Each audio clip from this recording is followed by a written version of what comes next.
Hello friends, ngasi su myamgidmk anoba video am pudona lakchari. Ahanba aina semjakhiba gemstone gi maramda semjakhiba aduna rashi amadi rashi duna lejiba mafumdagi graha duga chanaba nung makhan lifetime gi oiba haitare mapunchi ga dum siragadaba akoigi nung makhan duni aina ahanba semjakhiba video aduna aduga ngasi aina nauna semjariba asina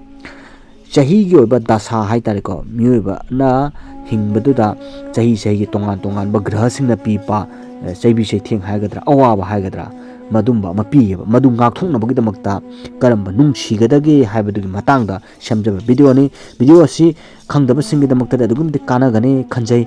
aduna video si loi faw yengbiyo mayamna chamamnaba khara leibado ai koknaba ai mu wafum khara mu haijage madudi nung sing haibadi gemstone sing se sijinnaraga kari kanai amadi dasa khaktagi oibra haiduna hangakpasu dum leibako Pataba, awaba, anaba, adagi khudol thiba, mangjaba, awana, chaitheng, chaibi chaitheng, myamma, nkhoida pirakane chahi chahi goina. Madu khakta ngakthokpa nataba. Akhoigi darkar oiba, akhoigi chanajaba, gemstone ja siraga, madugi ngakthoknaba khakki nattabida. Kanaba tonganba myamam su leyeba. Oijoi thak phangba, daw yaba, da mahiyan mahaitare ko, mina nungsibibabu oiragasu. Madumadasu hena mayai kaaba haitare nungsingse aigi chanajaba nungsingse siraga madugidmaktasu sinayaba nungse aduna nungi kanabase gemstone gi kanabase awana tabadasu ngakthwe ko adugisu mathakta khudong chaba adagi mangjin thaba ade mahiyanba daw yaba haitare masumba kayamaramdasu kanaiba ade makhal animakneba kanarise patabasu ngakthwe afabadasu hena chakotpa afaba oye madugidamaktane mayamna gemstone se scenery aduna nungsing se karamba chahibu karamba tha phawba sigadage haibadudi aina makha chatharak poina ayuji adum haijarake mathang ngasi video siri dasaga mari lenaba nung makhan haitare ko madugi matangda semjaba oibana maram moiraga mayam icham chamba khangjadaba miyosing ajina hena mamutana khangnabgidmakta dasagi maramsida haipe chawrakpa ma haijaramge panji singna haiba tare ko panji singsina miyobagi dasa se hotpa matamda tongan ba method ahum khak use taweba se ahanbada ariba oraga suko jogini do oiba dasa khot ama adagi ani subada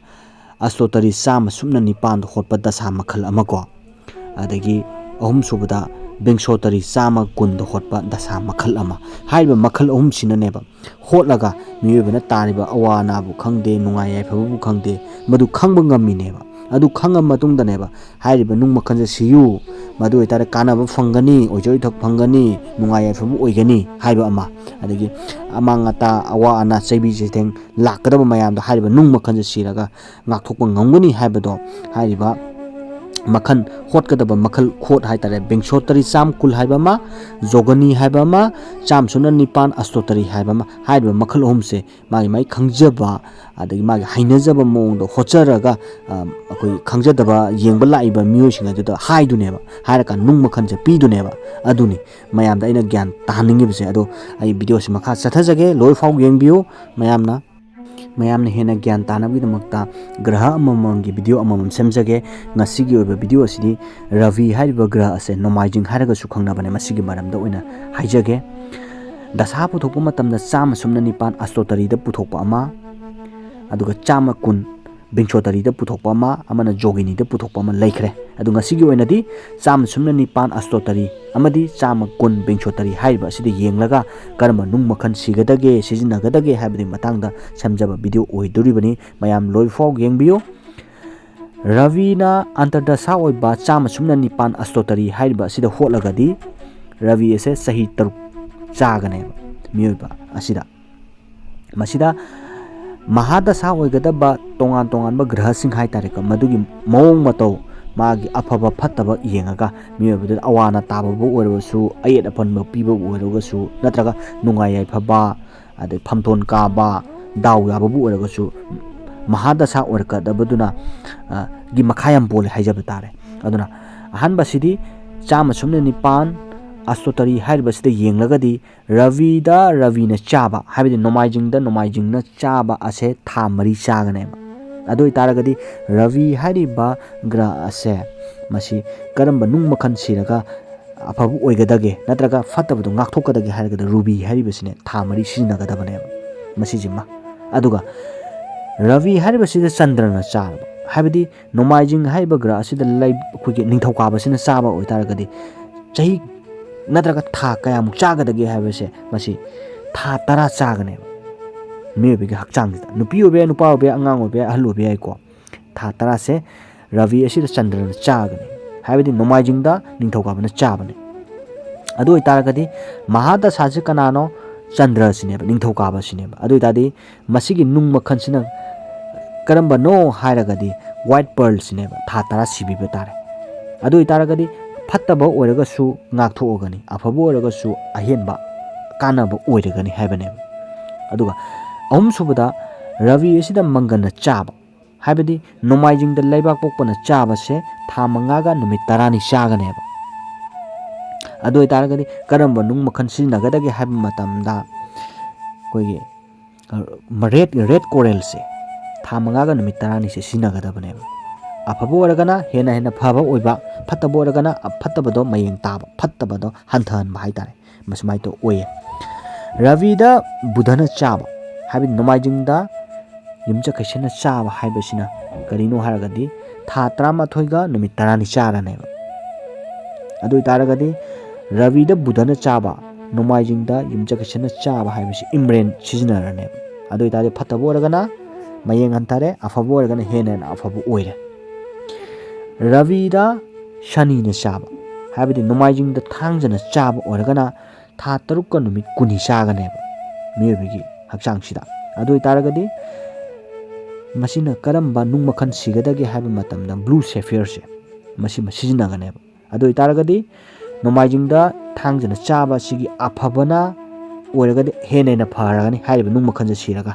ꯑꯗꯨꯒ ꯐꯠꯇꯕ ꯑꯣꯏꯔꯒꯅ ꯐꯠꯇꯕꯗꯣ ꯃꯌꯦꯡ ꯇꯥꯔꯅꯤ ꯐꯠꯇꯕꯗꯣ ꯍꯟꯊꯔꯅꯤ ꯍꯥꯏꯔꯤꯕ ꯅꯨꯡ ꯃꯈꯜꯁꯦ ꯁꯤꯔꯒꯅ ꯃꯊꯪꯗ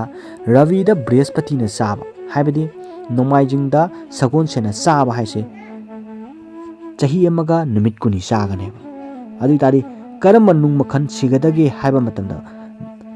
ꯖꯦꯂꯣ ꯁꯦꯐꯤꯌꯔꯁꯦ ꯃꯁꯤ ꯁꯤꯖꯤꯟꯅꯔꯒꯗꯤ ꯑꯐꯕ ꯑꯣꯏꯔꯒꯅ ꯍꯦꯟꯅ ꯐꯕ ꯐꯠꯇꯕ ꯑꯣꯏꯔꯒꯁꯨ ꯑꯩꯈꯣꯏꯒꯤ